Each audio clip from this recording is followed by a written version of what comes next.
Salam sejahtera bagi kita semua, Bapak Ibu yang dikasihi Tuhan. Bersyukur kepada Tuhan kita boleh bertemu kembali di dalam ibadah kita pada pagi hari ini. Satukan hati kita untuk memuji dan menyembah Tuhan. Sebelum kita mulai, kita berdoa terlebih dahulu. Bapa di surga, Bapa di dalam nama Tuhan Yesus Kristus, Tuhan sertailah ibadah kami, mulai dari pertama sampai akhirnya, mulai dari pujian penyembahan sampai pemberitaan firman Tuhan. Kami minta Roh-Mu yang kudus mengambil alih sepenuhnya ibadah kami ini Tuhan. Agar ibadah kami pada pagi hari ini ya Tuhan, boleh menyenangkan hati Tuhan, menjadi berkat bagi banyak orang. Nama Tuhan dimuliakan tinggi.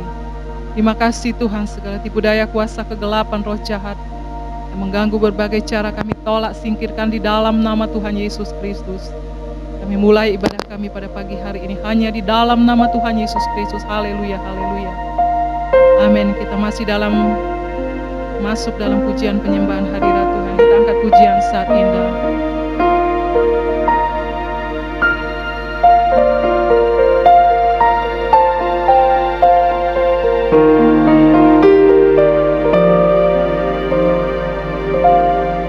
Saat indah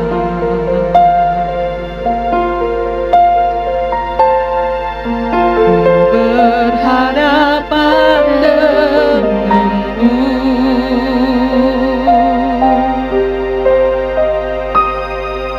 memandang wajahmu, Yesus kekasih jiwaku.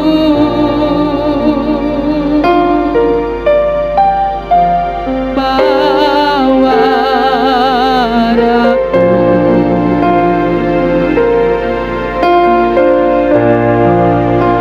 erat dalam pelukmu,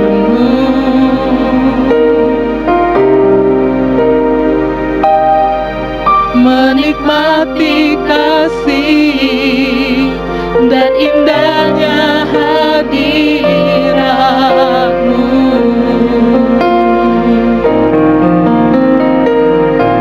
Hadiratmu Tuhan, ku rasakan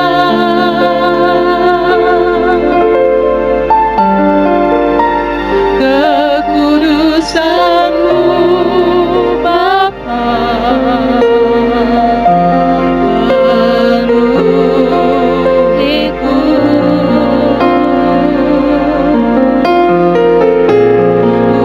Ku rindu selalu diam dalam bait-Mu, menikmati kasih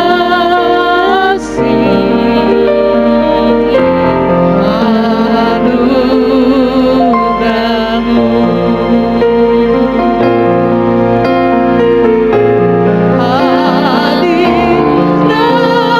Hadirat-Mu Tuhan, ku rasakan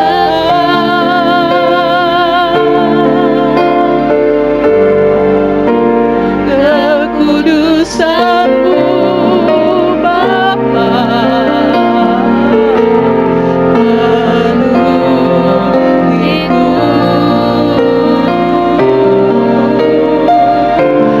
Ku rindu selalu diam dalam bait-Mu,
Segala pujian hormat hanyalah bagimu Tuhan, Allah yang besar, Allah yang kudus, Allah yang suci.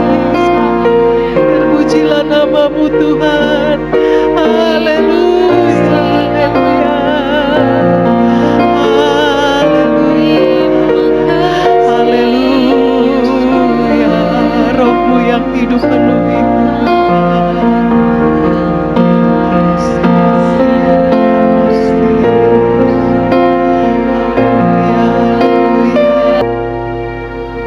Rohmu yang hidup penuhiku, mengalir dalamku. Jiwaku tenang bersamamu dalam naunganmu. Ku buka hati untuk jamahanmu, berserah penuh di hadiratmu. Kau ambil alih seluruh hidupku di altarmu,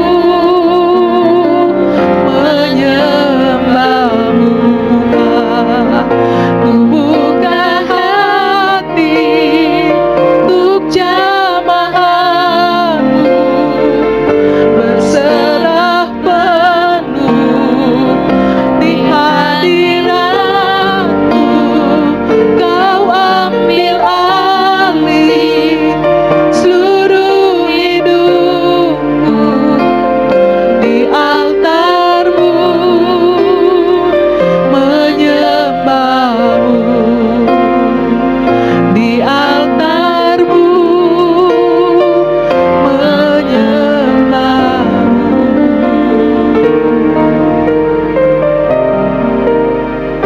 Terima kasih ya Tuhan, kami sudah memuji dan menyembah Engkau Tuhan. Tibalah saatnya kami akan memuji, membesarkan nama Tuhan. Satukan hati dan pikiran kami, berikan kami sukacita, kebebasan dalam kami memuji menyembah Engkau. Oh Engkau Tuhan Yesus baik dalam hidup kami. Kami memuji Engkau, kami mulaikan pujian kami hanya di dalam nama Tuhan Yesus Kristus. Haleluya, haleluya, amin. Puji Tuhan, kita akan bersukacita di hadapan Tuhan karena Tuhan Yesus baik dalam hidup kita. Mari kita angkat pujian. Betapa baiknya Engkau Tuhan, kasih-Mu tiada berkesudahan.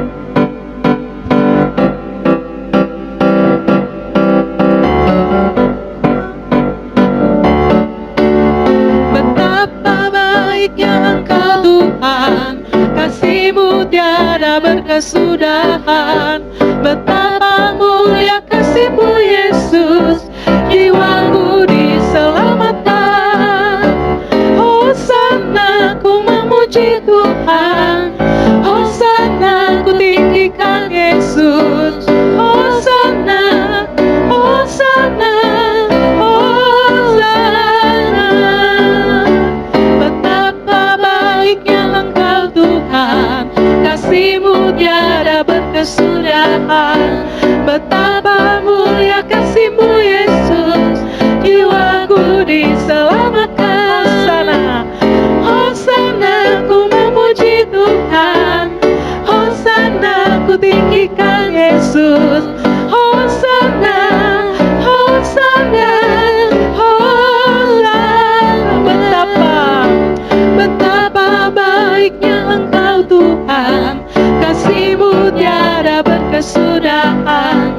Betapa mulia kasih-Mu Yesus, jiwaku diselamatkan. Hosana ku memuji Tuhan, Hosana ku tinggikan Yesus.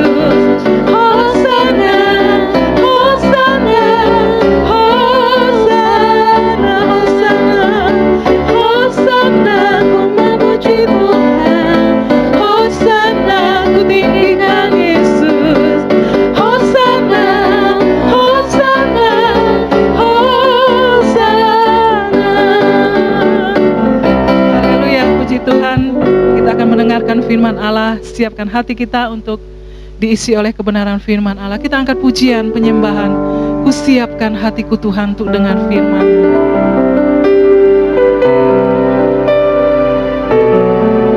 Haleluya, haleluya, haleluya.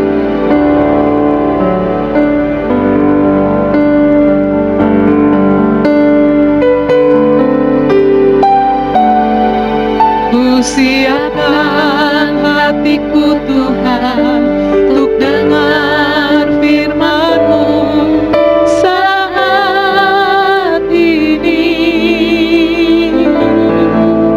Ku sujud menyembah-Mu Tuhan, masuk hadirat-Mu saat ini. Curahkan urapan-Mu Tuhan bagi jemaat-Mu saat ini. Ku siapkan hatiku Tuhan untuk dengar firman-Mu.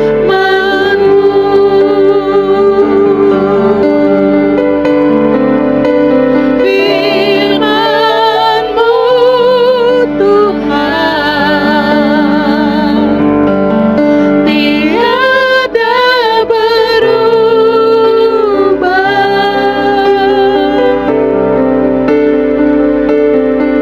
Dahulu, sekarang, selama-lamanya tiada berubah.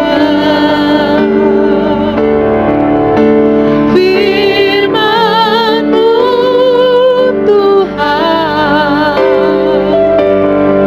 penolong hidupku.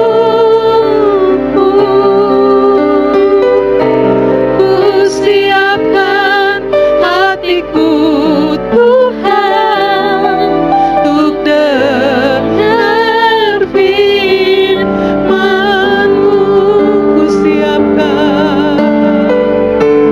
Ku siapkan hatiku Tuhan untuk dengar firman-Mu.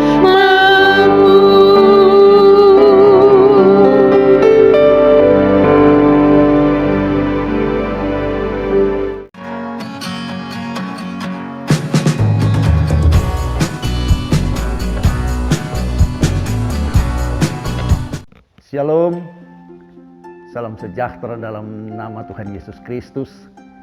Bahagia di pagi hari ini kita kembali bertemu. Saya percaya bahwa waktu Tuhan itu yang terbaik buat engkau dan saya. Itu sebabnya sebagai gembala sidang jemaat Tuhan Gereja Pantekosta di Indonesia, Jemaat Alfa Omega Pagar Alam, pagi ini kita patut bersyukur. Sebab sepanjang dari perjalanan iman kita, pertama kita bertemu dengan Tuhan sampai hari ini, kita tetap kokoh menaruh pengharapan kepada Tuhan kita, Yesus Kristus. Mari sebelum kita masuk dalam firman Tuhan, saya mengajak kita berdoa. Berterima kasih untuk kasih sayang-Mu Tuhan, Allah yang punya langit dan bumi ini, Bapa di dalam roh kami, Bapa yang mengasihi kami di dalam Tuhan Yesus Kristus, yang tidak pernah berubah setia, yang oleh karya daripada Yesus Kristus Tuhan kami, yang menaruh seluruh hidupnya kepada Allah, mati sebagai manusia, namun bangkit sebagai Tuhan, dan membuat jalan bagi kami, jalan yang lurus menuju kepada hidup yang kekal, di dalam pertolongan daripada Roh-Nya yang kudus. Pagi ini, mari Tuhan mengurapi kami. Roh-Mu yang kudus mengurapi kami. Roh-Mu yang kudus membuka wawasan kami. Roh hikmat dan wahyu-Mu menyertai kami untuk mengerti kebenaran-kebenaran daripada firman Tuhan. Situasi dunia ini kalau kami mengamati, sungguh tidak lama lagi Tuhan Yesus Kristus kembali untuk menjemput orang-orang yang berharap kepada Dia, yang percaya kepada Dia. Itu sebabnya pagi ini, mari Tuhan tolong kami, supaya tak kalah firman Kristus ini hamba beritakan, boleh sampai kepada umat tebusan darah Kristus, jemaat Tuhan, Gereja Pantekosta di Indonesia, jemaat Alfa Omega Pagar Alam ini. Mereka boleh menerima karya keselamatan itu. Bahkan siaran ini diberitakan kemanapun, siapapun yang mendengarkannya, hati nuraninya pun terbuka untuk menerima karya keselamatan ini. Kami taruh roh, jiwa dan tubuh kami ini, bahkan hati dan pikiran kami. Kami siap untuk mendengarkan berita firman Tuhan, kabar baik, kabar sukacita. Karena kabar di dunia ini tidak ada yang pernah membuat orang ada dalam damai sejahtera selain daripada firman Kristus. Itu sebabnya kami siap untuk mendengarkan firman ini hanya dalam satu nama, yaitu Tuhan Yesus Kristus. Haleluya. Yang percaya katakan amin. Tuhan memberkati. Mari saya mengajak kita di pagi hari ini memperhatikan firman Tuhan. Kita tetap masih berada di dalam Injil Lukas. Kita memperhatikan dalam Injil Lukas di pasal yang ketiga. Saudara perhatikan, karena 40 hari lamanya Yesus menampakkan diri berulang-ulang untuk memberikan kepada umat tebusan darahnya, memberikan kepastian kepada mereka yang percaya akan jalan dan kebenaran dan hidup yang ditawarkan. Yesus tidak pernah buat agama di dunia ini, saudaraku. Makanya saudara jangan salah kalau saudara berpegang teguh kepada agama. Agama itu baju, ya. Keselamatan itu roh. Sekali lagi, agama itu baju, keselamatan itu roh. Baju ini kita pakai dan satu saat kita akan ganti. Kenapa? Karena kita harus mandi. Firman ini memberikan kepada engkau dan saya karya keselamatan daripada Yesus Kristus Tuhan. Saya membawa kita untuk melihat, masih berada di dalam Injil Lukas pasalnya yang ketiga. Saudara perhatikan di sana. Di perikopnya berkata Yohanes Pembaptis atau Yahya Pembaptis. Saudara perhatikan di sana, saya bacakan kepada kita di ayatnya yang ke-15 sampai ayatnya yang ke-16, karena ini satu kalimat, satu bacaan. Ya, saudara perhatikan di sana dikatakan demikian. Tetapi karena orang banyak sedang menanti dan berharap, dan semuanya bertanya dalam hatinya tentang Yohanes, kalau ia adalah Mesias. Ayat 16 katakan, Yohanes menjawab dan berkata kepada semua orang itu, aku membaptis kamu dengan air, tetapi ia yang lebih berkuasa daripadaku akan datang, dan membuka tali kasutnya pun aku tidak layak. Ia akan membaptis kamu dengan Roh Kudus dan dengan api. Saudaraku, kalau kita perhatikan ayat ini mengajarkan kita tentang bagaimana karya yang dikerjakan oleh Allah setelah manusia jatuh ke dalam dosa. Manusia kehilangan kemuliaan Allah. Manusia diusir keluar. Kalau saudara membaca di dalam kitab Genesis atau kitab Kejadian, di sana saudara akan menemukan bahwa ayat-ayat di sana mengajarkan engkau dan saya. Ayat-ayat ini mengajarkan engkau dan saya bicara tentang bagaimana karya daripada Allah itu dalam kehidupan manusia. Firman Tuhan dalam kitab Kejadian menceritakan tentang waktu Allah membentuk langit dan bumi. Di sana firman Allah katakan bumi belum berbentuk apa-apa. Kosong dan gelap gulita. Artinya di sana tidak ada kehidupan. Makanya di ayat yang paling ditegaskan di sana bahwa pada mulanya Allah menjadikan langit dan bumi. Ayat 2 katakan roh Allah melayang-layang di atas permukaan air. Ayat ketiga menegaskan ya bahwa di sanalah Allah menjadikan terang. Di sana Allah menjadikan terang. Kenapa? Karena di dalam terang itu ada kehidupan. Makanya kalau saudara perhatikan daripada ayat ini, mengajarkan kepada kita tentang bagaimana kehidupan yang Allah kerjakan dalam kehidupan engkau dan saya. Di dalam Kejadian pasal 1, saudara perhatikan di sana, saya bawa kita untuk melihat bahwa di sana Allah tegas menegaskan dalam firman-Nya tentang bagaimana di ayat ketiga daripada Kejadian pasal 1, berfirmanlah Allah, jadilah terang, lalu terang itu jadi. Ayat keempat katakan Allah melihat bahwa terang itu baik. Lalu dipisahkannya terang itu dari gelap. Ayat 5 katakan, dan Allah menamainya terang itu siang dan gelap itu malam. Jadilah petang dan jadilah pagi, itulah hari pertama. Jadi mulai dari penciptaan ini telah berlaku waktu. Waktu belum ada pada masa di mana ayat 1 dari Kejadian pasal 1, pada mulanya Allah menciptakan langit dan bumi, di sana belum ada waktu. Makanya saudara perhatikan ayat kedua di sana dikatakan, bumi belum berbentuk dan kosong, gelap gulita menutupi samudra raya, dan roh Allah melayang-layang di atas permukaan air. Dalam kitab Kejadian, di dalam kitab Wahyu, di sana dikatakan bahwa Alfa dan Omega,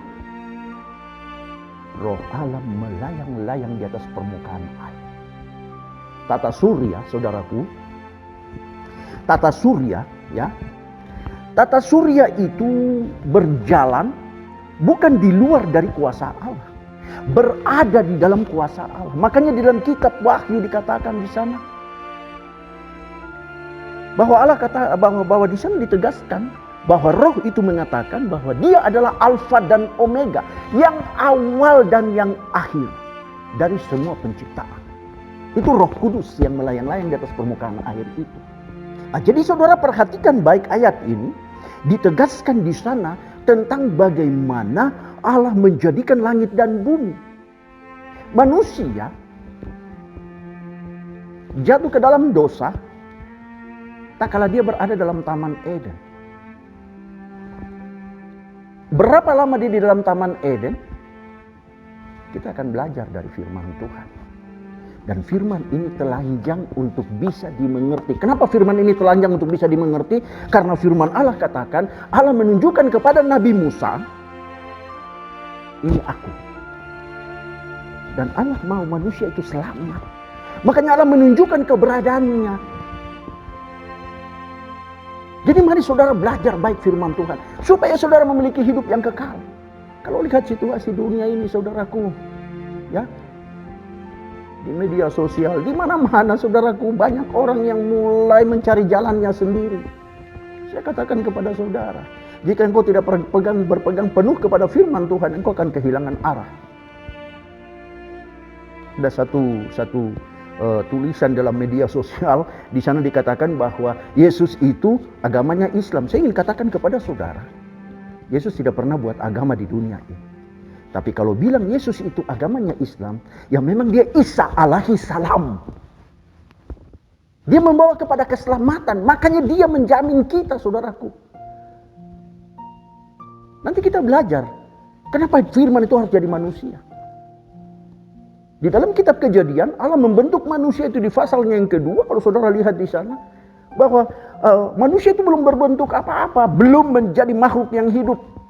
Allah membentuk manusia itu serupa, segambar, dan seteladan dengannya. Apa yang terjadi di sana, saudaraku? Manusia belum menjadi makhluk yang hidup. Makanya Allah memberikan nafasnya kepada manusia itu, maka manusia itu menjadi makhluk yang hidup. Manusia kehilangan arah, tidak lagi tahu jalan pulang. Bagaimana caranya bisa pulang? Allah memberikan jaminan. Tuhan Allah memberikan jaminan di dalam siapa? Di dalam firman yang keluar dari mulutnya, yang menjadikan langit dan bumi dengan berkata jadi, kun fayakun. Sekali diucapkan jadi. Ini ayat firman. Firman itu menjadi manusia. Dan dia menunjukkan, ini aku. Ikuti jalanku. Arah jalan pulang aku yang tahu. Tidak ada seorang pun yang tahu. Nabi siapapun, rasul siapapun, tidak tahu jalan pulang. Saya ingin katakan kepada saudara, manusia tidak pernah tinggal di surga. Manusia tidak pernah tinggal di surga. Yang pernah tinggal di surga ada dua. Yang pertama, firman yang menjadi manusia, itulah di sana di surga dia. Yang kedua, saya ingin katakan kepada saudara, iblis itu atau Lucifer itu tinggalnya di surga. Kenapa dia dibuang? Ya karena dia merasa dia jauh lebih baik. Kenapa? Dia begitu merasa kemuliaannya itu luar biasa. Karena ada tiga hal, ya, tiga bagian yang saya ingin katakan kepada saudara. Masing-masing malaikat itu punya nama. Yang pertama bernama adalah dia namanya Lucifer. Itu dia duduk berhadapan di samping Allah. Makanya saudara tahu kenapa Yesus naik ke surga duduk di sebelah kanan Allah daripada kemuliaannya. Yesus duduk di sebelah kanan Allah Bapa. Kenapa dibilang Allah Bapa? Ya karena dia itu roh. Kenapa duduk di situ? Itu tempatnya Lucifer dulu, saudaraku. Lucifer itu dibuang, kan kosong tempatnya, harus diisi. Makanya Yesus firman harus jadi manusia, menebus manusia, membayar lunas manusia, dibawa kembali duduk di sebelah kanan Allah Bapa. Dari sana Lucifer itu dibuang. Itu yang pertama. Yang kedua ada Michael atau Mikael. Siapa dia? Dia adalah panglima perang.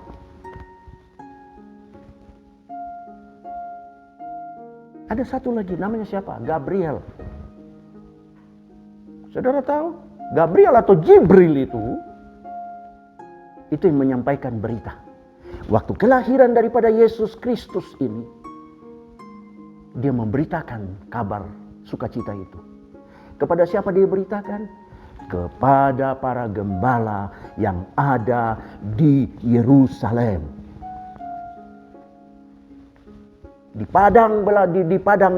Pada malam hari dia datang, dia memberitakan kepada mereka, telah lahir bagimu juru selamat, yaitu Kristus Tuhan di kota Daud. Jadi saudara perhatikan bahwa ayat ini mengajarkan kita tentang bagaimana Allah memberikan kepada kita jalan pulang. Kalau kita tidak berharap kepada firman Tuhan, kita tidak berharap kepada Injil Kristus, kita tidak akan menemukan jalan pulang. Kita boleh punya duit banyak, kita boleh punya rumah sekeliling dunia ini, kita boleh bisa mengatur dunia ini dengan kekuatan kita, tapi saudara tidak akan bisa pulang ke surga kalau tidak melalui firman Kristus, yaitu Yesus Kristus Tuhan dan Juru Selamat. Makanya saudara perhatikan, saudara dengarkan saya baca ayat pokok bahasan kita sekali lagi. Di sana dikatakan dalam Injil Lukas, ya, dikatakan dalam Injil Lukas. Dia katakan di sana Injil Lukas pasal 3, dia katakan demikian di ayat yang ke-15, ya, dikatakan di sana, tetapi karena orang banyak sedang menanti dan berharap dan semuanya bertanya dalam hatinya tentang Yohanes, tentang Yahya, kalau ia adalah Mesias. Saudara tahu, ada banyak orang yang berlomba-lomba untuk membicarakan firman Tuhan. Ada banyak orang yang berlomba-lomba untuk membuktikan bahwa dia adalah utusan Allah. Ada banyak orang yang berlomba-lomba untuk membuat semua mata tertuju kepada dia. Tapi firman Tuhan mengajarkan engkau dan saya, jangan engkau dengar. Karena dari satu langit ke langit yang lain, bagaimana kilat itu menyambar, seperti itulah orang akan mengakui dirinya anak manusia. Saya ingin katakan kepada saudara, ya, ada beberapa di media sosial ada yang mengakui, ya, dari Sorong Papua dia katakan dia itu nabi. Saya ingin katakan kepada saudara dan saya, ingat baik-baik, nabi itu di dalam Rasul Paulus dalam pemberitaan Injil Kristus. Itulah sampai kepada engkau dan saya. Kalau tidak karena pemberitaan Rasul Paulus kepada engkau dan saya, tidak akan sampai firman itu. Pengaruh rohnya iya. Tetapi nabinya, ya kita sudah belajar kan. Ada 5 jawatan yang dibangun, yang dilantik oleh Allah sendiri. Yaitu rasul, nabi, penginjil, gembala, dan guru, pengajar. Ada 5 hal yang dilakukan itu. Bisa nggak saya dapat itu? Bisa. Bagaimana bisa? Ya saudara percaya firman Tuhan. Berharap kepada Tuhan. Maka Tuhan akan mengurapi saudara dengan rohnya yang kudus. Sekarang saya ingin bertanya kepada saudara. Bagaimana saudara bisa berbuat baik? Bagaimana saudara bisa rela berkorban? Hanya satu, karena hati nurani. Karena saudara rindu untuk menerima keselamatan. Ada bantuan yang tidak sampai kepada orang-orang yang berhak menerimanya. Kalau hati nuranimu baik, saudaraku, engkau akan menyesal, engkau akan sedih. Kenapa itu bisa terjadi? Tapi kalau ada yang tidak sedih atau ada yang merasa bahwa biarin aja dia nggak tahu, saya ingin katakan kepada saudara, berarti hati nuranimu rusak. Ini bagian dari firman Tuhan yang kita belajar. Karena firman Tuhan ini katakan, Yohanes katakan, aku membaptiskan kamu dengan air. Saya ingin bertanya kepada saudara, ya. Di dalam kitab Kejadian, ya, dikatakan di sana bahwa bumi belum berbentuk dan kosong. Gelap gulita menutupi samudra raya. Dan roh Allah melayang-layang di atas permukaan air. Kenapa gelap gulita? Saudara tahu? Kita belajar dari firman Tuhan bahwa di dalam kitab Keluaran maupun di dalam surat Paulus kepada orang-orang Ibrani dikatakan di sana bahwa Allah itu roh dan Allah itu api yang menghanguskan. Manusia itu Allah tidak katakan kun fayakun, jadilah, tidak. Allah berfirman, marilah kita. Siapa kita? Manusia terdiri dari 3 bagian. Bagian pertama adalah roh. Saudara bernafas, yang keluar itu roh, saudaraku. Yang kedua, jiwa. Apa itu jiwa? Saudara bisa berpikir. Makanya dikatakan orang yang tidak bisa berpikir, orang yang tidak bisa memilah-milah, orang yang tidak bisa mengambil keputusan, itu terganggu roh, terganggu jiwanya, terganggu pikirannya. Yang ketiga, tubuh. Tubuh ini tidak butuh pengetahuan. Tubuh kita, jasad lahiriah kita ini tidak butuh pengetahuan, tidak butuh keselamatan. Tubuh ini tidak selamat, saudaraku. Tidak bisa kembali ke surga tubuh ini. Jadi kalau ada yang bilang tubuh ini dirawat baik, itu betul. Karena roh dan firman Tuhan tinggal di dalamnya. Tapi tak kala tubuh ini masa kontraknya habis, dibuang ke dalam tanah karena dari situ diambil. Pertanyaan hanya ada 2. Jiwa itu kemana? Roh itu kemana? Jiwa itu ada di antara, saudaraku. Kenapa ada orang yang sakit jiwanya? Kenapa ada orang yang pengetahuannya bagus, tapi niatnya jahat? Kenapa ada orang yang tidak mau memberikan hak orang, bahkan dimakan? Kaya raya, sudah menipu sana sini, masih lagi ngambil hak orang. Menurut saudara, apa yang bisa dibuat? Bukankah orang itu sakit jiwa? Jiwanya terganggu, saudaraku. Nanti kita belajar, kita akan belajar dan saudara akan mengerti.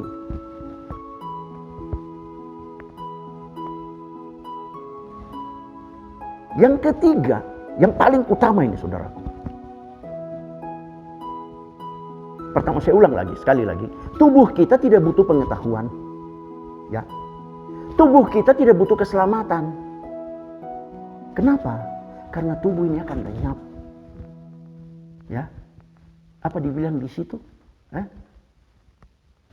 roh kembali kepada penciptanya, dan tubuh ini kembali ke tanah, karena dari situlah diambil. Mari saudara perhatikan baik. Makanya dikatakan di sini bahwa roh kita itu butuh firman. Roh kita ini butuh keselamatan. Makanya Yesus Kristus Tuhanmu dan Tuhanku mengajarkan kepada engkau dan saya dalam Injil Yohanes pasal 14 ayat 6. Di sana ditegaskan, akulah jalan dan kebenaran dan hidup. Tidak ada lain. Dia jalan yang lurus. Dia jalan yang lurus, saudaraku. Itu sebabnya saudara perhatikan, dikatakan di ayat yang ke-16 daripada Yohanes pasal 3, dikatakan, Yohanes menjawab dan berkata kepada semua orang itu, aku membaptis kamu dengan air. Tetapi ia yang lebih berkuasa daripadaku akan datang dan membuka tali kasutnya pun aku tidak layak. Apa dimaksud membuka tali kasut?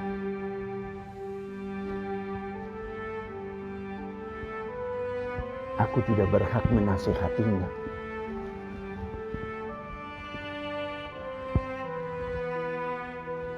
Tuhan mengajarkan engkau dan saya. Ada banyak orang rajin menasehati orang lain.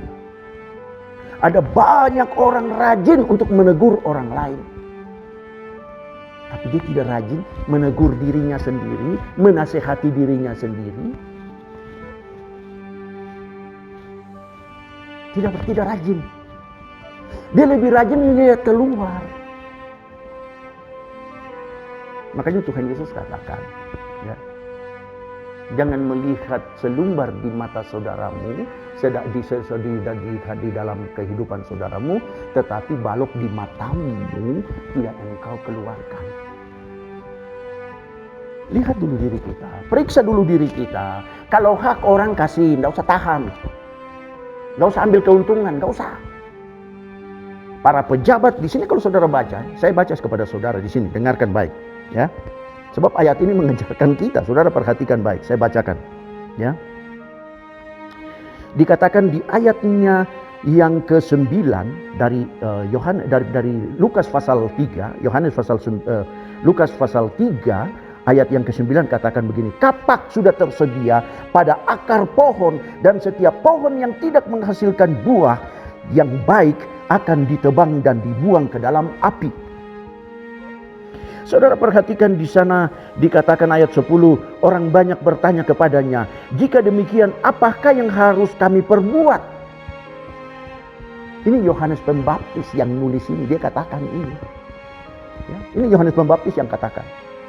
Lalu dia katakan di ayat selanjutnya, di sana saudara perhatikan ayat 11, jawabnya, barang siapa mempunyai 2 helai baju, hendaklah ia membaginya dengan yang tidak punya, dan barang siapa mempunyai makanan, hendaklah ia berbuat juga demikian. Ayat 12 katakan, ada datang juga pemungut-pemungut cukai untuk dibaptis, dan mereka bertanya kepadanya, guru, apakah yang harus kami perbuat? Ayat 13 katakan, jawabnya, jangan menagih lebih banyak daripada yang telah ditentukan bagimu. Itu artinya hak, saudaraku. Kalau itu hak kita, ambil. Kalau bukan hak kita, jangan diganggu. Kalau saudara mau masuk surga, lakukan ini. Sebab apa? Di ujung perjalanan hidup manusia akan ada ditimbang perbuatan baik dan jahat. Perbuatan baik menurut pengetahuan kita.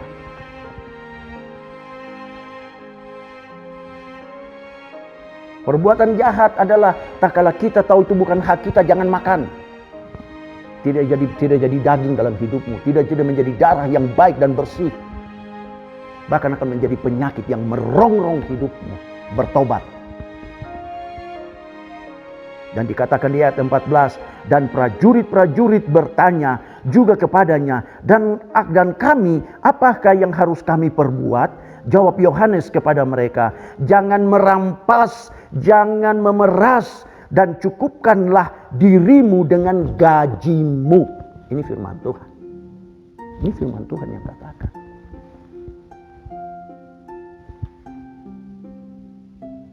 Ayat 16 tadi, Yohanes Pembaptis katakan bahwa aku membaptis kamu dengan air. Saudara tahu ya, kenapa gelap gulita menutupi samudera raya? Lucifer itu cahayanya luar biasa.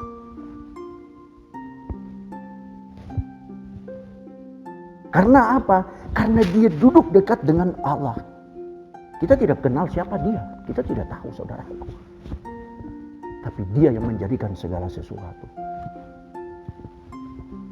Kenapa orang cenderung untuk gunakan ilmu-ilmu goib? Kenapa orang cenderung untuk menggunakan hal-hal yang mistik?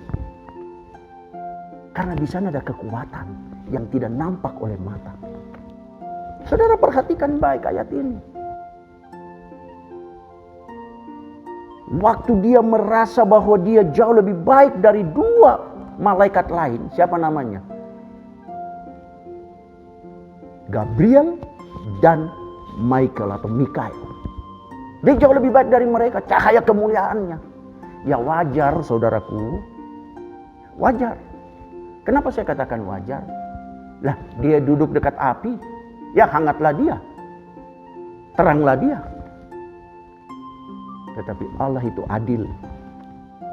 Jadi saya ingin garis bawahi, kalau bukan hakmu jangan ambil. Kalau itu bukan punyamu jangan ganggu. Lepaskan, kembalikan. Supaya apa? Supaya engkau menerima hidup yang kekal. Jika engkau tidak tahu jalan pulang, engkau akan ditolong. Makanya saudara perhatikan bahwa ayat ini mengajarkan kita demikian. Waktu Lucifer dibuang turun ke bumi, saudaraku, api hanya bisa kalah sama air. Di dalam kitab Sakaria dicatat di sana bahwa dia adalah puntung yang ditarik dan dicelupkan ke dalam air. Dia dibuang. Makanya terjadi gelap gulita. Begitu Allah membentuk manusia, disitulah dia jebak manusia. Di dalam kitab Maliaki, di sana dicatat pasal 2 bahwa manusia yang Allah bentuk itu adalah roh dan daging, tidak ada darah. Makanya Yesus harus datang membayar. Mata ganti mata, gigi ganti gigi, darah ganti darah. Dia bayar lunas. Makanya dia menampakkan diri terus, menunjukkan bahwa dia hidup. Engkau dan saya sudah dibayar lunas. Itu sebabnya jangan takut, saudaraku. Orang minta tolong, wajib engkau tolong. Firman Tuhan sudah katakan, jika engkau punya dua, berikan satu. Tidak akan kurang engkau. Benar, saudaraku. Kita lahir dari rahim seorang perempuan. Kita dididik, diasuh, dibesarkan, disayang. Apakah popok kita masih pakai? Apakah baju kita masa kecil dulu masih bayi kita masih pakai sampai sekarang? Tidak. Tinggalkan semua yang lama. Bertumbuh rohanimu. Rohmu bertumbuh. Karena engkau mengasihi kehidupan yang kekal. Surga, engkau mengasihi surga. Jadi jangan simpan, jangan sayang. Tidak akan rugi engkau, saudaraku. Firman Tuhan sudah bilang, sudah menyatakan buat engkau dan saya. Orang menabur banyak tidak akan kekurangan. Orang menabur sedikit pun juga tidak akan tidak. Orang menabur banyak pun tidak akan kelebihan. Orang menabur sedikit pun tidak akan kekurangan. Ini kan kemampuan kita. Mengumpulkan banyak tidak kelebihan, mengumpulkan sedikit tidak kekurangan. Karena firman yang jamin, saudaraku. Itu sebabnya saudara perhatikan di ayatnya yang ke-16 dari Lukas pasal 3 dikatakan di sana, ya saudara perhatikan, dikatakan di sana, aku membaptis kamu dengan air, tetapi ia yang lebih berkuasa daripadaku akan datang dan membuka tali kasutnya pun aku tidak layak. Ia akan membaptis kamu dengan Roh Kudus dan dengan api. Untuk apa dia membaptiskan kita dengan Roh Kudus? Untuk apa dia membaptiskan kita dengan api? Saudara tahu bagaimana lampu-lampu ini bisa menyala, bagaimana terang ini bisa bercahaya. Ya, siang hari bisa terang, malam hari ada bintang, ada bulan, siang hari ada matahari. Saudara bisa belajar, saudara bisa perhatikan. Sekarang kita belajar, lampu ini bisa hidup bagaimana caranya. Kan ada yang mengatur. Ada genset yang dibuat untuk menghidupkan semua lampu ini. Bagaimana matahari, bulan, tata surya ini bisa berfungsi semua? Karena ada yang mengatur.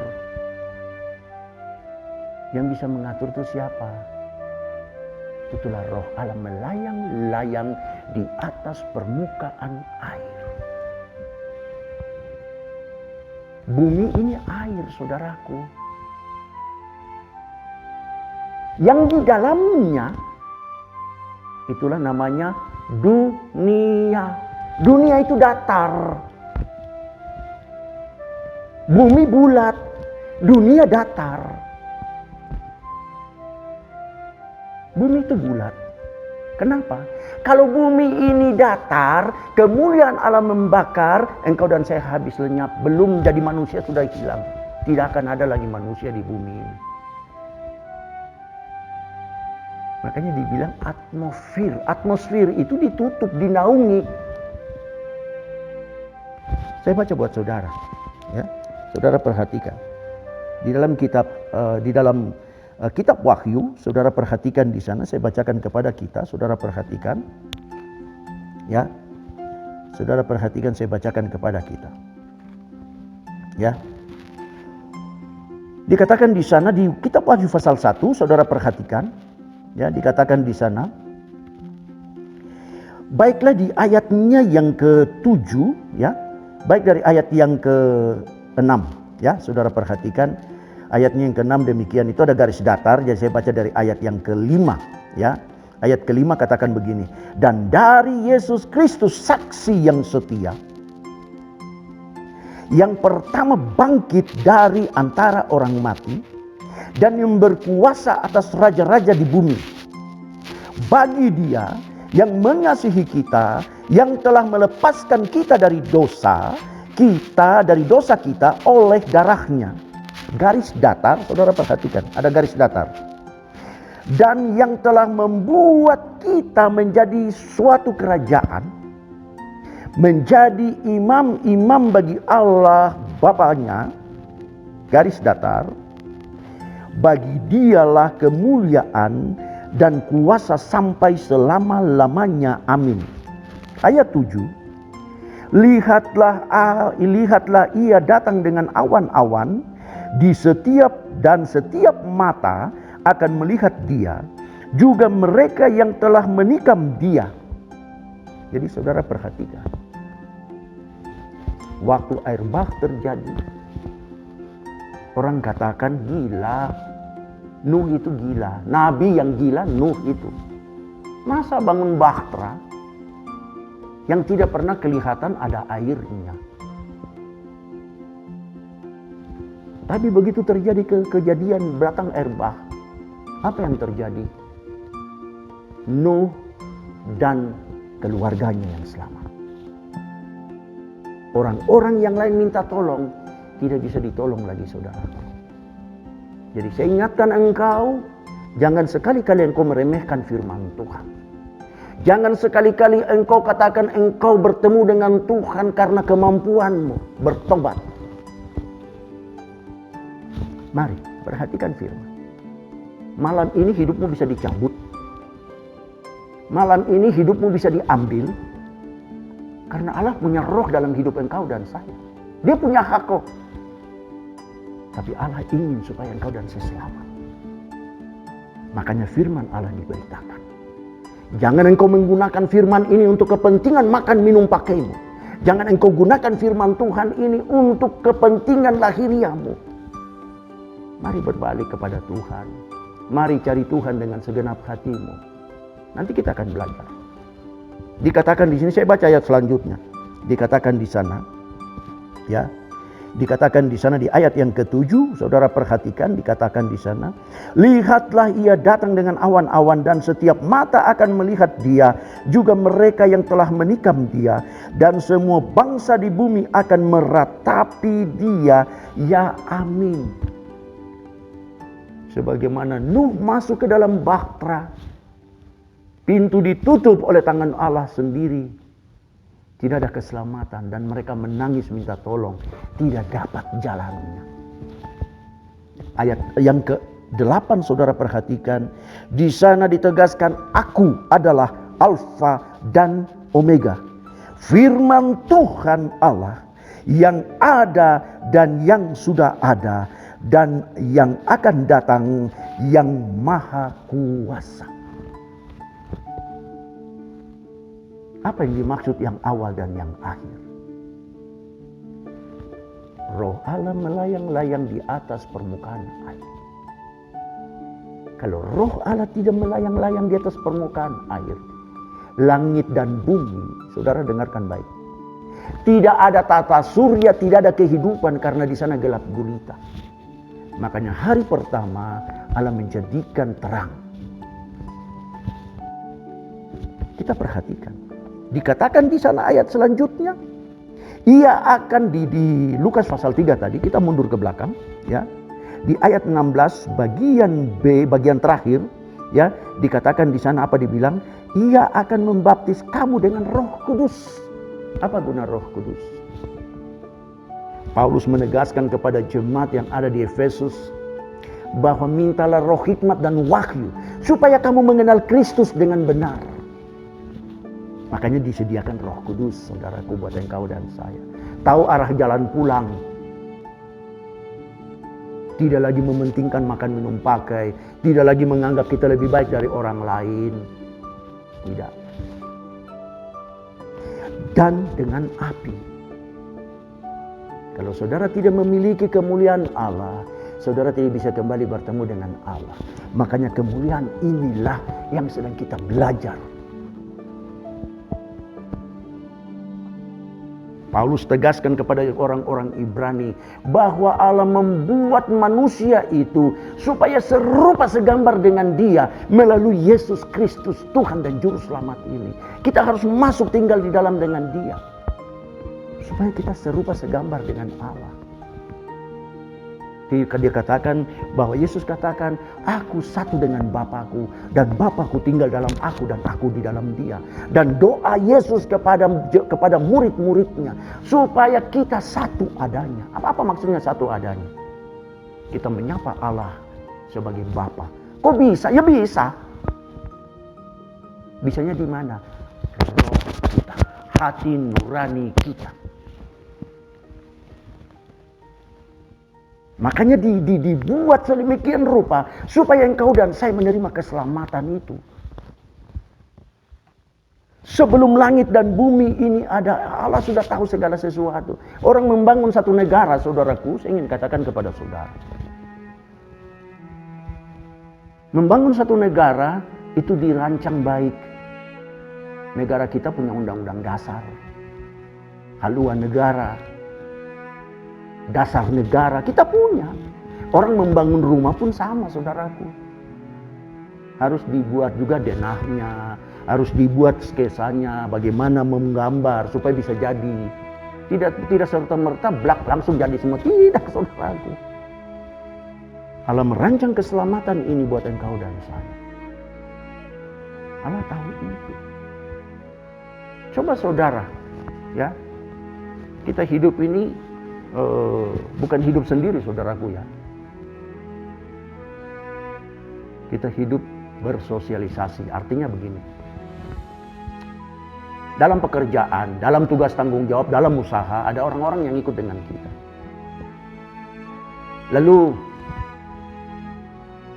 karena kesalahan saudara pecatlah, katakan begitu. Karena kesalahan saudara dikeluarkan. Tapi saudara sudah minta maaf.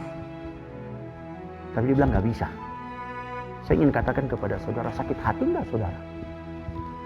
Kecewa enggak saudara? Padahal saudara tidak berniat untuk melakukan itu. Mungkin karena kesalahan saudara. Ya. Kalaupun tidak berniat ataupun ada niat, tapi saudara dipecat. Saya ingin bertanya, sakit hati enggak tidak saudara? Sakit hati. Lalu apa yang harus saudara buat? Tunggu, aku akan balas. Yang ini iblis katakan begitu, Lucifer ini katakan begitu. Tunggu, aku akan balas. Allah membentuk manusia, di situ dijebaknya manusia. Saudara tahu? Apakah saudara sudah begitu terus begitu pulang? Mari sini saudara baik. Enggak, dia tidak akan mau. Sebab dia merasa dia yang memberi income yang terbesar untuk usaha saudara. Atau pekerjaan yang sedang dia kerjakan. Apa yang terjadi saudaraku? Apa yang terjadi? Saudara tentu mempersiapkan segala sesuatu. Karena dia juga akan membangun perusahaan yang sama dengan yang saudara buat. Karena dia orang yang terbaik. Dia akan berusaha untuk mengalahkan saudara dalam segala hal. Supaya dia menunjukkan bahwa dia mampu. Itulah iblis seperti itu saudaraku. Makanya Allah mempersiapkan segala sesuatu. Bukan manusia jatuh dulu baru dipersiapkan. Tidak. Allah sudah mempersiapkan segala sesuatu. Ini yang kita belajar saudaraku. Begitu Lucifer jatuh dari surga turun ke bumi dibuang, kan sebelah kanan itu kosong. Makanya firman itu harus jadi manusia, supaya menjemput manusia yang ditebusnya, duduk berhadapan bersama-sama dengan Allah, memuji mengagungkan Allah. Itu tujuan panggilan surgawi. Makanya dikatakan di sana, membaptis kamu dengan roh dan dengan api. Kalau saudara bukan seorang teknisi yang berurusan dengan setrum, saudara tahu setrum? Kalau saudara belum tahu, cobalah pegang lampu yang lagi nyala, ya, atau kabelnya yang lagi terbuka, peganglah. Nah, saudara bisa rasakan aliran listriknya bagaimana. Makanya Allah katakan, Yohanes katakan di sini bahwa dia membaptis kamu dengan roh dan dengan Roh Kudus dan dengan api. Artinya api ini melingkupi kita, saudaraku. Saya bawa saudara membaca di sini supaya saudara mengerti, ya. Mari di dalam kitab Ibrani, ya. Saudara perhatikan dalam kitab Ibrani, saya bacakan kepada kita di pasal 12, ya. Kitab Ibrani, surat Paulus kepada orang-orang Ibrani, ya, di pasalnya yang ke-12, perikopnya berkata begini, tanggung jawab yang berat. Dengarkan baik saudaraku, saya bacakan kepada kita.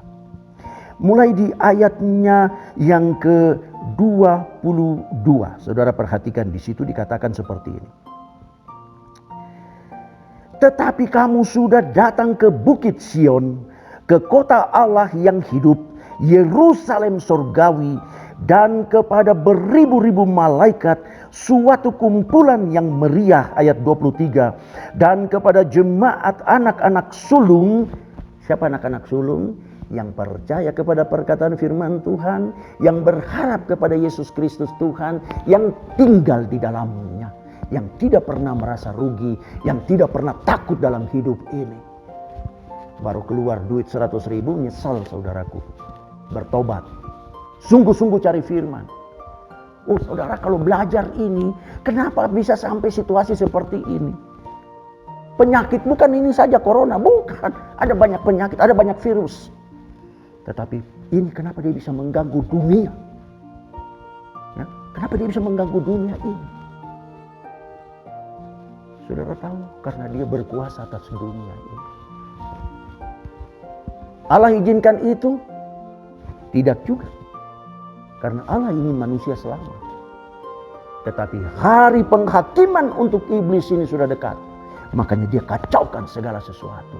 Makanya dibilang dalam Kejadian pasal 1 di ayat yang kedua katakan gelap gulita menutupi samudera raya. Ini gelap gulita sedang menutupi dunia ini dengan virusnya. Jadi saudara perhatikan, dikatakan di sana di ayatnya yang ke-23 tadi, dan kepada jemaat anak-anak sulung yang namanya terdaftar di surga, dan kepada Allah ya yang menghakimi semua orang, dan kepada roh-roh orang-orang benar yang telah menjadi sempurna. Ayatnya yang ke-24 katakan, dan kepada Yesus pengantara perjanjian baru, dan kepada darah pemercikan yang berbicara lebih kuat daripada darah Habel. Saudara tahu siapa Habel? Saudara tahu siapa Habel? Habel itu anak-anaknya Adam. Abangnya namanya Kain. Habel ini dibunuh sama abangnya. Kenapa? Hanya karena pertahankan harga diri. Banyak orang menghancurkan masa depan orang lain karena mempertahankan harga diri. Bukan haknya diambil. Bukan punya dia, diambil. Karena apa? Mempertahankan harga diri. Harga diri jangan saya lapar. Harga diri jangan saya kurang. Harga diri jangan sampai orang menghina saya. Harga diri, harga diri. Berapa hargamu? Hargamu tidak seberapa. Tidak sebanding dengan darah Kristus Yesus Tuhanmu dan Tuhanku. Ayat ini saya baca terus buat saudara, perhatikan di sana. Di ayat yang ke-28 di sana dikatakan, jadi karena kita menerima kerajaan yang tidak tergoyahkan, marilah kita mengucap syukur dan beribadah kepada Allah menurut cara yang berkenan kepadanya dengan hormat dan takluk. Ayat 29 katakan, sebab Allah kita adalah api yang menghanguskan. Makanya saudara dan saya harus dibaptis dengan Roh Kudus dan dengan api. Api hanya bisa ketemu api. Tidak bisa ketemu yang lain, saudaraku. Ayat ini mengajarkan kita. Supaya apa? Supaya kita mengerti. Kalau saudara perhatikan, saya bawa saudara, kita lihat dalam kitab Keluaran sebentar, kitab Keluaran, saudara perhatikan di sana. Saya bacakan kepada kita tentang di pasal 20. Kitab Keluaran di pasalnya yang ke-20, kalau saudara perhatikan baik di sana, ya, dikatakan demikian. Saya bawa saudara untuk melihat tentang ke-10 firman. Ya, perintah yang Allah berikan kepada hukum Taurat itu ada 10 perintah. Ya, saudara perhatikan. Saya bacakan kepada kita.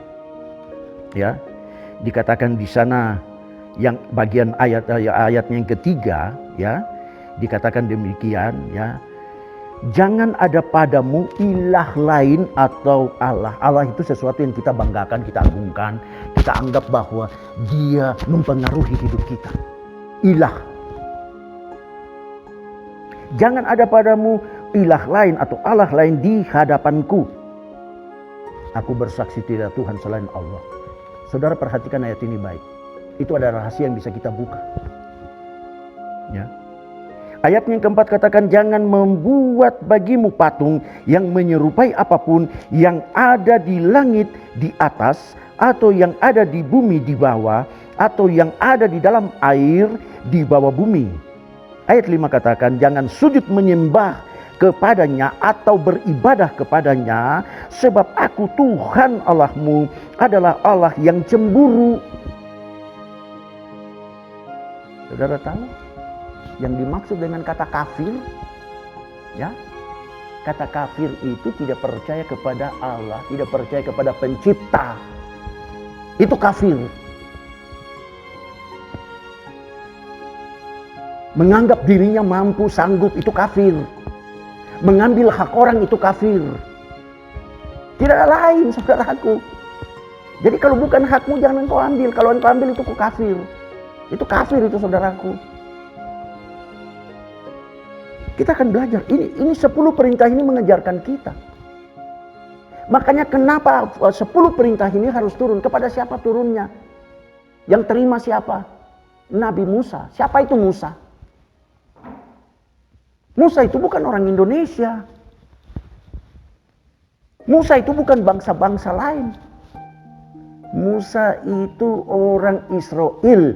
Musa itu orang Yahudi. Musa itu orang Ibrani.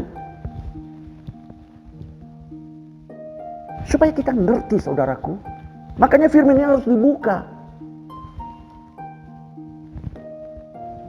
Kenapa saya harus bicara seperti ini? Karena saya ingin selamat. Saya ingin kembali ke surga.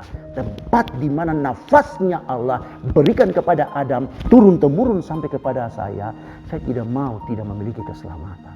Isa alaihi salam.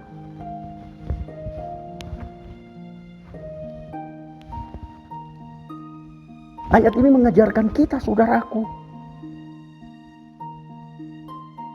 Ayat yang kelima dari Keluaran pasal 20, jangan sujud menyembah kepadanya atau beribadah kepadanya.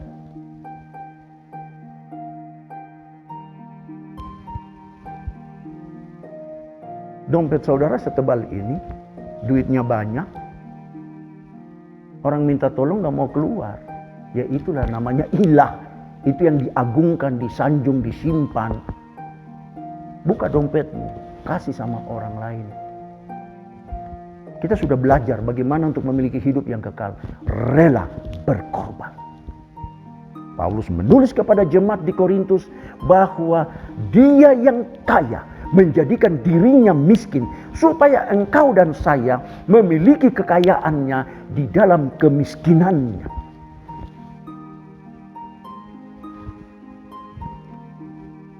Saudara perhatikan di ayat yang ke-8. Ya, ini saya tidak membaca semua, tetapi saya ingin katakan kepada saudara bahwa di perintahnya yang ke-1, 2, 3, yang ke-4, saudara perhatikan. Ya, dikatakan di sana, ingatlah dan kuduskanlah hari Sabat. Apa yang dimaksud hari Sabat? Hari Sabat adalah hari di mana Allah berkenan untuk bertemu. Hari Sabat adalah tatkala firman ini diberitakan. Ayatnya yang selanjutnya dikatakan 6 hari lamanya engkau akan bekerja dan melakukan segala pekerjaanmu.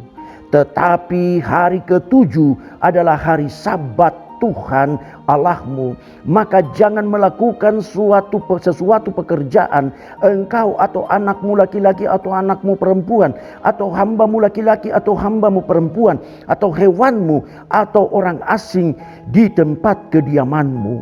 Ayat 11 katakan, sebab 6 hari lamanya Tuhan menjadikan langit dan bumi, laut dan segala isinya, dan ia berhenti pada hari ke-7. Itulah sebabnya Tuhan memberkati hari Sabat dan menguduskannya.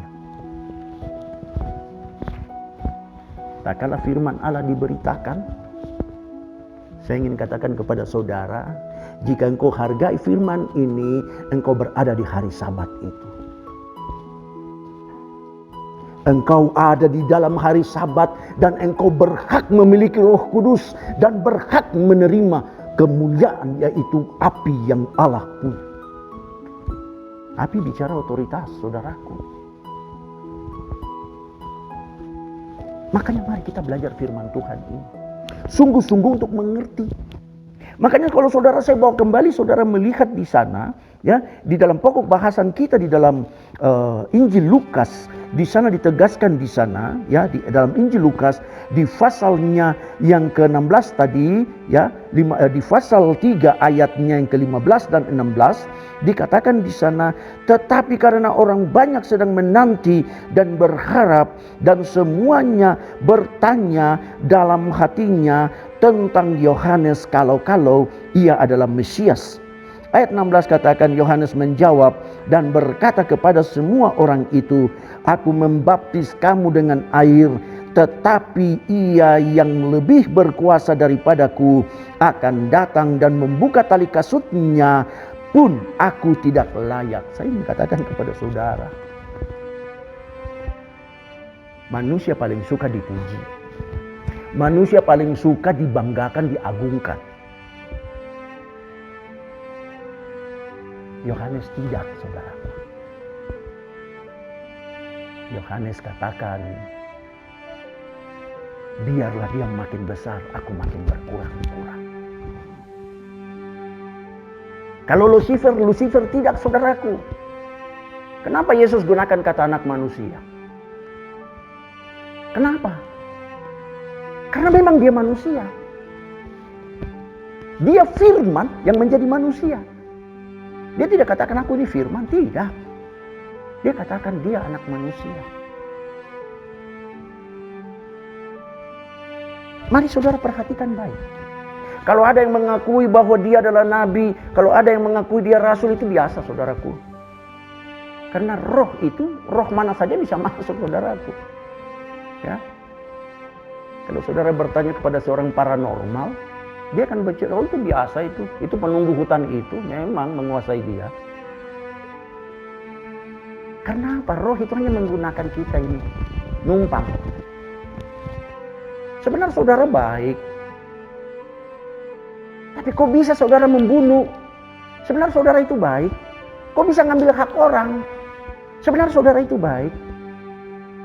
Tutur katamu manis, tapi perbuatan tidak seimbang, tidak sesuai. Kok bisa? Ya karena ada yang numpang. Yang numpang ini harus dibersihkan. Makanya saudara perhatikan. Ya. Sunat lahiriah itu ditujukan kepada bangsa Israel. Di luar bangsa Israel itu kafir. Dan ada sunat yang dibuat oleh Allah pada masa Musa, itulah sunat berlaku. Pada masa hukum Taurat, itulah sunat berlaku.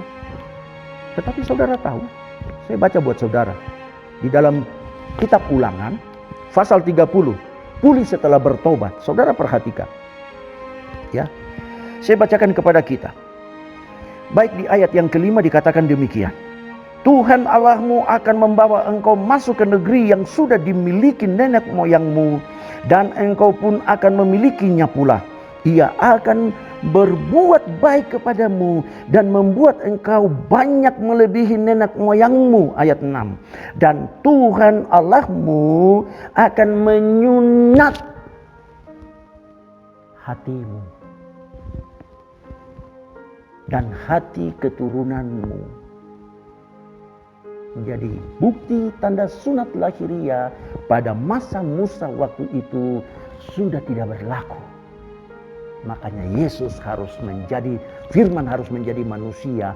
Namanya Yesus, Isa alaihi salam, Isa al-Masih. Dikatakan di ayat 6, dan Tuhan Allahmu akan menyunat hatimu dan hati keturunanmu, sehingga engkau mengasihi Tuhan Allahmu. Hablum minanallah, hablum minanas. Hukum ini berlaku. Mengasihi Tuhan Allah dan mengasihi sesama manusia. Apa dibilang di sana? Mengasihi Tuhan Allahmu dengan segenap hatimu dan dengan segenap jiwamu, supaya engkau dan saya hidup. Makanya harus mengasihi Tuhan Allah, mengasihi firman-Nya. Makanya dibilang di sana, roh kita yang dulu itu dipulihkan. Bagaimana bisa dipulihkan? Setelah mendengar firman Tuhan, Roh Kudus datang tinggal dalam engkau dan saya. Kok bisa? Ya bisa. Kenapa tidak bisa? Roh Kudus bisa tinggal dalam engkau dan saya. Tapi kenapa saya tidak berubah? Yang hitam tetap hitam, yang putih ya tetap putih. Nggak bisa rubah-rubah. Mungkin sih bisa. Lahiriah ini tidak akan berubah, saudaraku. Tetap ujungnya kembali ke tanah. Karena dari situlah diambil.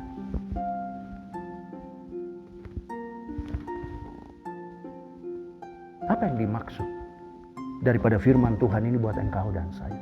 Tujuannya adalah engkau dan saya harus pulang kembali kepada yang punya hidup ini. Kalau tidak pulang gimana? Ya neraka tempatnya. Makanya harus pulang. Tidak pulang ya neraka. Banyak contoh di dunia ini yang bisa kita lihat.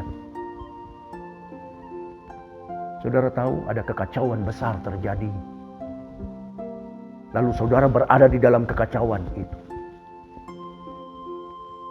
Pertanyaannya, kalau saudara mau selamat, harus keluar dari kekacauan itu. Kemana? Ya kembali ke rumah. Tapi kalau saudara tidak mau selamat, ya tinggallah dalam kekacauan itu. Dunia ini kacau balau, saudaraku. Makanya dikatakan Kejadian pasal 1 ayat 2, katakan di sana, gelap gulita menutupi samudera raya. Kita berada dalam kekacauan. Saudara tahu bagaimana virus ini membuat dunia ini kacau. Kacau ekonominya, tidak stabil ekonomi ini. Orang yang biasa kerja 1 kali 24 jam cuma hanya kerja setengah hari di rumah saja. Ibadah di rumah saja. Lama-lama gila orang, saudaraku. Tapi jika engkau memiliki firman Tuhan, mau di rumah, mau di kolong manapun, mau berada di lubang semut manapun, engkau tetap memiliki damai sejahtera Tuhan. Engkau waras dan baik. Makanya perhatikan. Saya baca terus ayat ini. Mengajari engkau dan saya. Di ayatnya yang ke-14, di sana saudara perhatikan tentang kehidupan atau kematian. Saya mulai baca di ayat 11. Dikatakan dengan sebab perintah ini yang kusampaikan kepadamu pada hari ini tidaklah terlalu sukar. 10 perintah Allah waktu Allah turunkan. Saudara tahu? Banyak bangsa Israel pada waktu itu yang mati karena tidak bisa melakukannya. Tetapi setelah ayat ini, saudara perhatikan di ayat ke-6 daripada pasal 30 Ulangan ini, dikatakan di sana bahwa Allah menyunat hati manusia. Hati yang jahat dijadikan baik. Hati yang kotor dijadikan bersih. Apa dibilang di sana? Ayat 11 tadi. Sebab perintah ini yang kusampaikan kepadamu pada hari ini tidaklah terlalu sukar bagimu dan tidak pula terlalu jauh. Ayat 12. Tidak di langit tempatnya sehingga engkau berkata, siapakah yang akan naik ke langit untuk mengambilnya bagi kita dan memperdengarkannya kepada kita supaya kita melakukannya. Ayat 13 katakan, jika juga tidak di seberang laut tempatnya sehingga engkau berkata, siapakah yang akan menyeberang ke seberang laut untuk mengambilnya bagi kita dan memperdengarkannya kepada kita supaya kita melakukannya.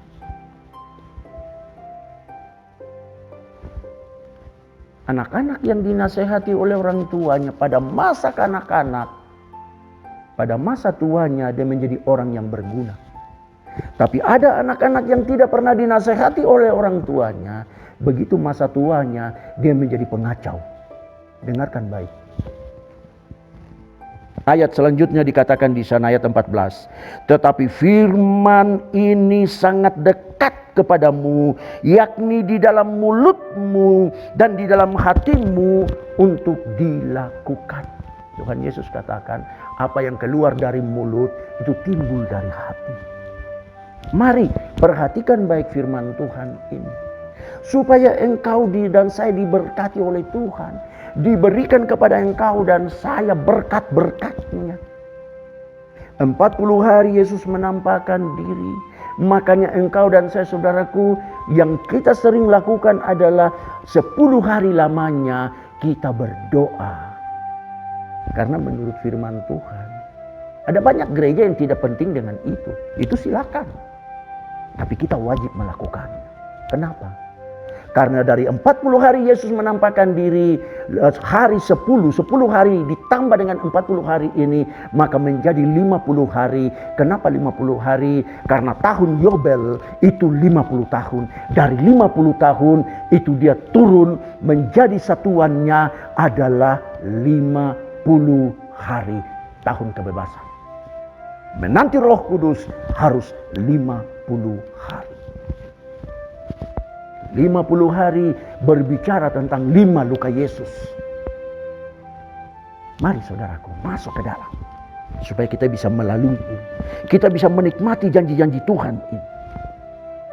Di dalam hati kita firman itu tinggal, di mulut ini keluar perkataan itu. Kalau dulu mulut kita suka kadang dibilang apa ya, mungkin keceplosan ya. Kalau firman tinggal dalam hati kita, mulut kita ini terkunci dan tidak akan memperkatakan hal-hal yang negatif. Mari belajar firman. Tapi kalau masih ada yang suka ngomongin orang, masih suka untuk mencela orang, masih suka mengejek orang, hatimu tidak ada tempat firman di situ. Karena dalam hatimu tidak ada firman, makanya mulutmu bisa memperkatakan apa saja. Tapi kalau hatimu memiliki firman Tuhan, mulutmu itu speaker yang keluar menyambung ke sana. Makanya saudara perhatikan, ayat ini mengajarkan kita.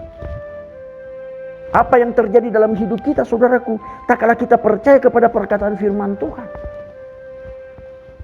Saya bawa saudara melihat dalam Mazmur pasal 3. Mazmur atau kitab Zabur, perhatikan pasal 15. Mazmur pasal 16, maaf.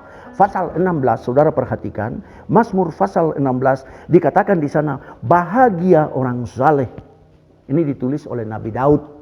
Dia raja, tapi dia juga nabi. Kok bisa jadi nabi? Karena Roh Kudus menguasai hidupnya. Saudara perhatikan. Di ayatnya yang ke-7, baik dari ayat yang ke-7, saudara perhatikan di sana dikatakan demikian. Aku memuji Tuhan yang telah memberi nasihat kepadaku. Kenapa dia bisa bilang begitu? Karena firman Tuhan mengingatkan terus di otaknya, di jiwanya, bahwa dia milik Tuhan. Ya, pada waktu malam hati nuraniku mengajari aku. Ayat 8 katakan, aku senantiasa memandang kepada Tuhan, karena ia berdiri di sebelah kananku, aku tidak goyah. Kenapa harus di sebelah kanan? Kenapa tidak di sebelah kiri? Saudara tahu tempatnya? Dalam satu struktur pemerintahan, dalam satu struktur organisasi, itu sudah diatur. Sudah diatur untuk diduduki. Makanya Yesus naik duduk di sebelah kanan Allah Bapa, menjadi pembela bagimu dan bagiku, menjadi juru syafaat yang agung bagi engkau dan saya. Dia terus berdoa buat engkau dan saya. Kita tidak pernah berdoa, ya Allah tolong supaya Yesus selamat. Tidak. Dia terus berdoa buat engkau dan saya, supaya menerima keselamatan. Dikatakan di ayatnya yang ke-8 tadi, aku senantiasa memandang kepada Tuhan, karena ia berdiri di sebelah kananku, aku tidak goyah. Ayat 9 katakan, sebab itu hatiku, apa dia bilang di situ, bersukacita. Dan jiwaku bersorak-sorai, artinya aku tidak stres. Bahkan tubuhku yang nantinya lenyap, yang nanti dibuang kembali ke tanah, akan diam dengan tentram. Sebab engkau, ayat 10 katakan, sebab engkau tidak menyerahkan aku ke dunia orang mati, dan tidak membiarkan orang kudusmu melihat kebinasaan. Ayat 11 katakan, engkau memberitahukan kepadaku jalan kehidupan. Di hadapanmu ada sukacita yang berlimpah-limpah. Di tangan kananmu ada nasihat senantiasa. Firman ini nasihat buat engkau dan saya. Tuhan memberkati. Mari kita berdoa. Di malam ini, setelah firman-Mu hamba beritakan, menuju pagi, siang kembali kepada malam. Perjalanan firman ini tidak mengenal waktu. Karena bukan dari manusia firman itu. Firman itu datang daripada Allah kepada manusia, supaya manusia menerima keselamatan itu dan kembali kepada Allah. Dan inilah firman yang hidup, yang terus kami pelajari. Di pagi ini, hamba bersyukur bahwa Tuhan yang berjanji itu setia. Mari memberkati jemaat-Mu, pagari, jaga, pelihara, dan lindungi jemaat-Mu. Tilik dan melihat jemaat-Mu dalam seluruh usaha mata pencaharian mereka. Pekerjaan mereka yang mereka kerjakan, Tuhan yang tahu. Karena di dalam kehidupan manusia, di sanalah Roh Kudus itu diam. Dan dibungkus oleh kemuliaan Allah. Karena firman itu hidup. Dan firman ini terus berkarya. Dan membuat manusia itu berkenan kepada Allah. Mari, Bapa dalam roh kami, Bapa yang mengasihi kami dalam Tuhan Yesus Kristus, yang telah membuat jalan yang lurus kembali bertemu denganmu, Tuhan Allah yang punya langit dan bumi ini. Di dalam pimpinan daripada rohnya yang kudus, memberkati jemaat gereja Pantekosta di Indonesia, Alfa Omega, jemaat Alfa Omega, Pagar Alam. Tuhan jaga dan pelihara mereka. Dalam situasi yang saat ini sedang kacau balau, kami tidak bisa berbuat apa-apa selain dari rumahlah kami kerjakan segala sesuatu. Mari Tuhan jaga, pelihara dan lindungi jemaat-Mu. Sehingga jemaat Alfa Omega Gereja Pantekosta di Indonesia memiliki hidup yang kekal, jemaat Pagar Alam ini. Mereka boleh mengerti apa sebenarnya tujuan pemberitaan Injil Kristus ini. Mari Bapa Surgawi, perhatikan. Mereka yang lemah dikuatkan, yang bimbang diteguhkan, yang ragu-ragu ditetapkan langkah mereka. Mereka yang mengalami sakit penyakit, firman-Mu menjamin kami. Ditulis oleh Rasul Petrus tentang bagaimana bilur-bilur Tuhan Yesus Kristus itu menyembuhkan. Dan itu jadi sesuai dengan iman kami, bahwa kesembuhan itu terjadi. Kami berterima kasih bahwa Tuhan yang berjanji itu setia dan tidak pernah berubah setia. Kami berterima kasih bahwa hati kami disunat oleh Tuhan, dibersihkan. Dari hati yang jahat menjadi hati yang baik. Dari hati yang mementingkan diri sendiri dirubah untuk kepentingan orang banyak. Dan biarlah itu terjadi. Sehingga ada banyak orang melihat keselamatan daripada Tuhan itu terjadi di bumi ini. Kami bersyukur. Berdoa untuk jemaat Tuhan yang berada di luar kota, yang mengadakan perjalanan dan tidak sempat kembali karena situasi.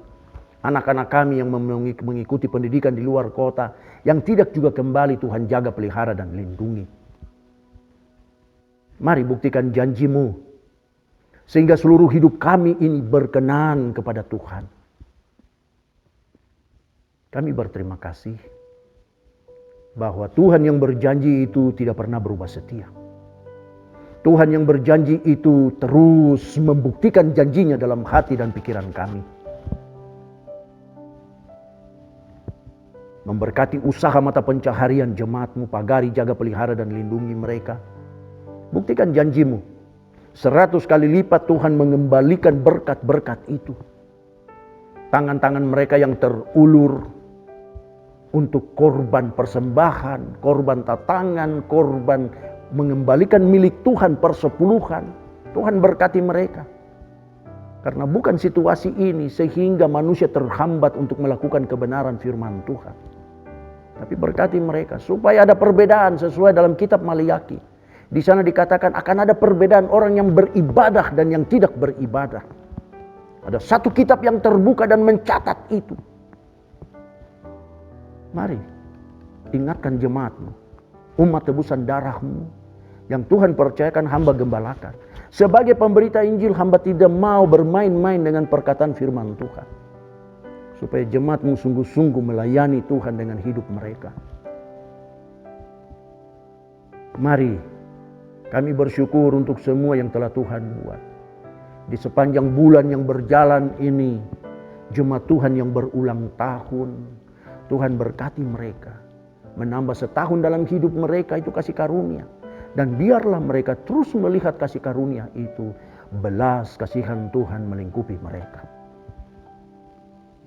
Berdoa untuk pemerintahan dan negara dan bangsa ini. Dari Aceh sampai ke Papua. Kami taruh dalam tangan Tuhan. Dari timur sampai ke Sulawesi Utara kami taruh dalam tangan Tuhan negara dan bangsa ini. Umat tebusan darah Kristus yang ada di negara dan bangsa ini. Di dalam hati nurani kami minta ampun Tuhan. Untuk semua keangkuhan, kesombongan kami. Merasa kami lebih baik dari orang lain. Merasa organisasi gereja kami yang terbaik dari organisasi gereja yang lain. Kami minta ampun. Mari Tuhan pulihkan keberadaan kami. Keadilan Tuhan itu nyata. Mata manusia boleh menilik dan memperhatikan. Entah gereja di kota, entah gereja di dusun, entah gereja di provinsi maupun di kabupaten kota, bahkan kecamatan sampai ke pelosok tanah air.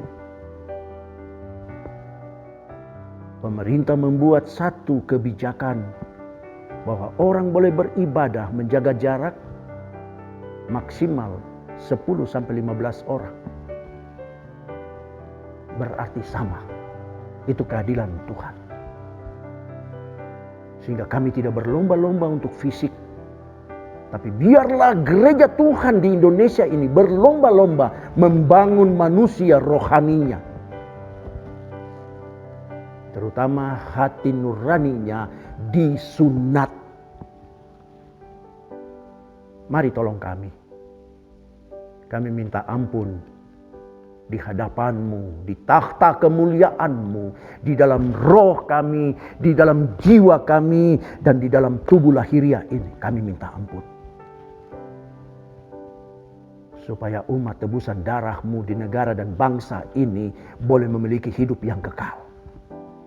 Menjadi pemberita Injil yang baik, tidak membanggakan organisasi gerejanya, tidak membanggakan pengetahuannya, tidak membanggakan statusnya, tapi setia kepada Tuhan. Rasul Paulus dalam pemberitaan Injilnya itu sampai kepada kami di Indonesia ini. Melalui mereka di luar daripada Yerusalem. Di luar daripada tanah perjanjian. Rasul Paulus memberitakan Injil Kristus. Dikatakan kepada jemaat di Galatia bahwa dia pergi ke tanah Arab. Dan dari sana Injil itu berkembang. Sampai malam ini Injil Kristus hamba beritakan. Dan hamba percaya bahwa Injil ini terus bergerak. Injil ini terus diberitakan. Terima kasih untuk belas kasihan. Dan Rasul Paulus tidak pernah berkata bahwa dia yang terbaik dari yang terbaik. Tapi dia katakan kepada jemaat yang dibangun 7 jemaat. Dia katakan, aku adalah rasul yang paling hina dari semua rasul. Artinya, betapa berharganya seorang manusia yang dipakai oleh pencipta Allah seluas sekalian alam untuk berbicara tentang kebenaran. Mari kita belajar sebagai umat tebusan darah Kristus. Engkau dan saya belajar untuk sungguh-sungguh memperkatakan firman Tuhan ini dengan benar dan baik.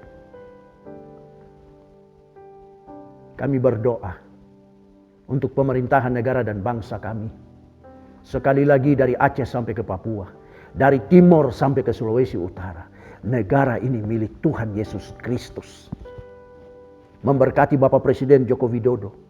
Memberkati Bapak Wakil Presiden orang tua kami, Bapak Kiai Haji Maruf Amin. Memberkati para menteri sebagai tangan daripada pemerintahan negara dan bangsa ini, yaitu Presiden, Wakil Presiden. Mereka bekerja dengan baik. Berikan mereka roh hikmat. Supaya mereka mengerti pekerjaan yang harus dikerjakan dalam situasi ini. Memberkati lembaga tinggi negara. TNI Polri, Tuhan berkati. Negara ini dipulihkan ekonominya, dipulihkan politiknya yang sedang berjalan, dipulihkan baik itu keuangan, mata rupiah Republik Indonesia ini, mata uang kami dipulihkan keadaannya. Sehingga negara ini menjadi negara yang makmur sesuai dengan undang-undang dasar negara dan bangsa ini. Keadilan sosial bagi seluruh rakyat Indonesia, dan itu wajib dinikmati oleh warga negara Republik Indonesia. Mari Tuhan, buat ini dan buktikan itu. Supaya kami belajar untuk mengakui, menaruh harap kepadamu. Bersyukur dan berterima kasih. Kami angkat hati kami kepadamu. Tilik dan melihat kami. Siapakah kami? Tidak jauh lebih baik daripada saudara-saudara kami yang di luar sana. Siapakah kami ini? Tidak jauh lebih baik dari mereka yang ada tidur di kolong jembatan. Siapakah kami ini? Tidak jauh lebih baik dari mereka yang ada di kaki lima. Siapakah kami ini? Tidak jauh lebih baik dari mereka yang ada di tempat pelacuran. Biarlah firman Kristus ini sampai kepada mereka semua. Sehingga kami tidak membanggakan hidup kami lebih dari orang lain. Tapi kami belajar untuk menaruh hidup kami dalam tangan Tuhan. Bersyukur dan berterima kasih untuk semuanya. Itu sebabnya kami mengangkat hati kami kepadamu. Dan kami percaya bahwa Tuhan yang berjanji itu setia. Sesuai dengan doa yang telah diajarkan kepada kami. Bapa kami yang di surga, dikuduskanlah namamu, datanglah kerajaanmu, jadilah kehendakmu di bumi seperti di surga. Berikanlah kami pada hari ini makanan kami yang secukupnya. Dan ampunilah kami akan kesalahan kami. Seperti kami juga mengampuni orang yang bersalah kepada kami. Dan janganlah membawa kami ke dalam pencobaan. Tetapi lepaskanlah kami daripada yang jahat. Karena Engkaulah yang punya kerajaan dan kuasa dan kemuliaan. Sampai selama-lamanya. Dengarkanlah perkataan firman Tuhan ini. Janganlah meninggalkan firman itu, maka engkau akan dipeliharanya. Kasihilah firman itu, maka engkau akan dijaganya. Junjunglah firman itu, maka engkau akan ditinggikannya. Engkau akan dijadikan terhormat apabila engkau memeluk firman itu. Hai anakku, kata firman Tuhan, dengarkanlah dan terimalah perkataan firman itu, supaya tahun hidupmu menjadi banyak. Firman mengajarkan jalan hikmat kepadamu. Firman memimpin engkau di jalan yang lurus. Engkau tidak akan kembali ke surga kalau tidak dengan firman Tuhan. Bila engkau berjalan, langkahmu tidak akan terhambat. Bila engkau berlari, engkau tidak akan tersandung. Berpeganglah pada didikan firman itu. Janganlah melepaskan firman itu. Peliharalah firman itu, karena dialah hidupmu. Angkatlah tanganmu dan terimalah berkat damai sejahtera di dalam nama Bapa, Putra dan Roh Kudus, yaitu Tuhan Yesus Kristus, yang sanggup memelihara engkau dan saya, yang menuntun engkau dan saya di setiap hari menurut firman-Nya. Firdaus, Eden yang permai, Yerusalem baru, pintu surga yang mulia, menjadi tujuanmu dan tujuanku. Karena di sanalah namamu dan namaku terdaftar. Damai sejahtera Tuhan yang melampaui segala akal dan pikiran manusia menanti Engkau dan saya di pintu rumahmu dan pintu rumahku, di pintu hatimu dan pintu hatiku. Hari ini sampai Maranatha, Yesus datang kembali menjemput Engkau dan saya di awan-awan permai. Haleluya. Yang percaya katakan amin.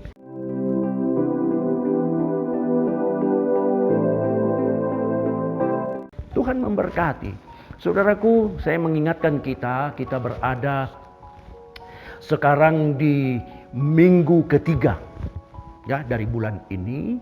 Nanti perjamuan kudus kita itu berada di tanggal 21 hari Kamis. Ya, di hari Kamis. Ya, di hari Kamis nanti kita akan mengadakan perjamuan kudus. Saya minta saudara mengerahkan hati kepada Tuhan, sungguh-sungguh kepada Tuhan, karena perjamuan kudus ini saya bawa saudara untuk mengerti bahwa itu kejadian dalam roh. Jadi kalau hati kita tidak sungguh-sungguh, kita tidak dapat apa-apa, saudaraku.